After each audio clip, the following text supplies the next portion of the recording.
আসসালামু আলাইকুম। সাকিবকে দরকার হলে আমার দলে নিব, বাট সাকিব আল হাসানকে অ্যাভেলেবেল থাকতে হবে। দেখেন সাকিব আল হাসান বর্তমানে অ্যাভেলেবেল রয়েছে এবং সাকিবকে একটা সময় এনওসির কথা বাংলাদেশের যে বিসিবি কর্তৃক আয়োজিত নাজমুল হাসান পাপনের সহিত যে একটা মানে বিসিবি কর্তৃক ছিল, সেটা হচ্ছে এনওসি।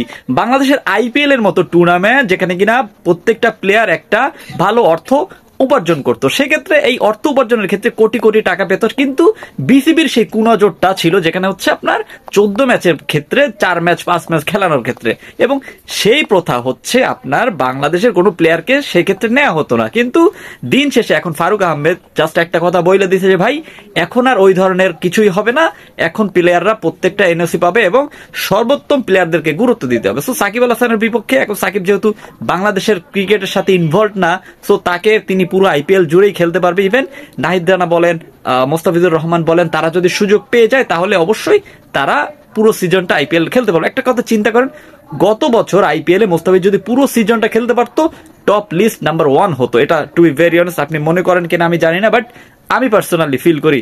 এখন কথা হচ্ছে সাকিব আল হাসান খেলবে কিনা। এখন সাকিব আল হাসান নির্ভর করে সামনে বাংলা টাইগার্সের দুবাই একটা টি10 ক্রিকেট লিগ চলতেছে, সেই টি10 লিগে তিনি কেমন পারফরমেন্স করে এবং সেই পারফরমেন্সের উপর নির্ভর শুধু না, তার এগুলো আসলে ভাই হয় কি গোপনে কথা অনেক কথা হয়ে যায় এবং প্রত্যেকটা দল যোগাযোগ করে যে ভাই আপনি অ্যাভেলেবেল কিনা। সো সবকিছু মিলিয়ে একটা কথা। সো সাকিব এই মুহূর্তে আইপিএল এর জন্য পুরোই অ্যাভেলেবল, কোনো বাধা নেই এখানে। সো সাকিবকে একটা চান্স পেতেই পারে সাকিব আল হাসান, কেননা ওই যে আইপিএল খেলার অভিজ্ঞতা, আইপিএল খেলার তার অভিজ্ঞতা রয়েছে।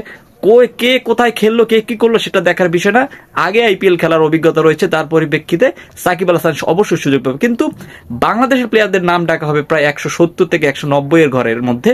সো এর আগে আরো অনেকের নাম ডাকা হবে। সো তার স্ক্রিনে দেখতে পাচ্ছেন কাদের কাদের বড় বড় নামগুলো ডাকা হবে। সো আপনি কি মনে করেন কোন কোন প্লেয়ার বাংলাদেশের সুযোগ পেতে পারেন? বিরাট কোহলি জাস্ট ধন্যবাদ ভাই, আপনাকে কিছুই বলার নাই।